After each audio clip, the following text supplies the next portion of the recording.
So, you're in college and you finally decided you're mature enough to move out of the dorms and get a place to live off campus. I bet you're looking forward to all the fun parts of living on your own. But if you want to prove to yourself and everyone else that you really are a responsible adult, then you should consider tackling one of the biggest responsibilities: managing your money. What's the best way to do this? That's what this video is for. Making and living within a budget. What does this mean? Technically, living on a budget means that your expenses are less than your income. However, you probably know that it's hard for a full-time college student to work enough to leave college without loans. So, we're going to change this definition to gaining as little debt as possible while still having fun in college. There's a straightforward method to creating a college budget. The first step is list your incomes. This may be your savings, the money you make from your job during the semester, money from your family, or student loans. When you add this money together, you have your income.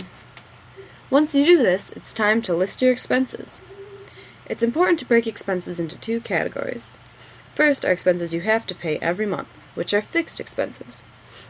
Second are expenses you can vary depending on how much you make each month, which are variable expenses.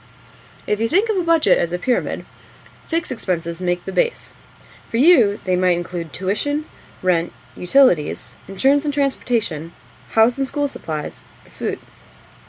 Once fixed expenses are covered, you can move up the pyramid to spend money on variable expenses, such as eating out, going to bars, concerts, sporting events, or new clothes. When you think of all the things you need and want to buy, it's time to take your income and allot it to different bricks of the pyramid. This is making your budget.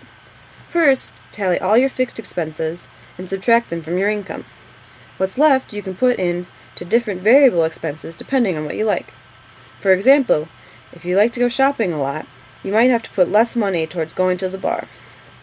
Now that you've made your budget, it's time for the hardest but most important part of all: following your budget. Track your expenses, all of them. Add late-night carryout to your eating out expenses. Put those book purchases under your school supplies section. Also, don't forget your bar tabs. You'll be surprised how much the little things add up. As each month goes on, be sure to check and make sure you haven't gone over. If you have, stop spending money in that area, or else lower your allotted budget in another area to cover the overage.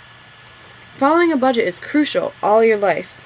It helps you control your spending so you don't run out of money to pay important things like a mortgage on your house or car insurance.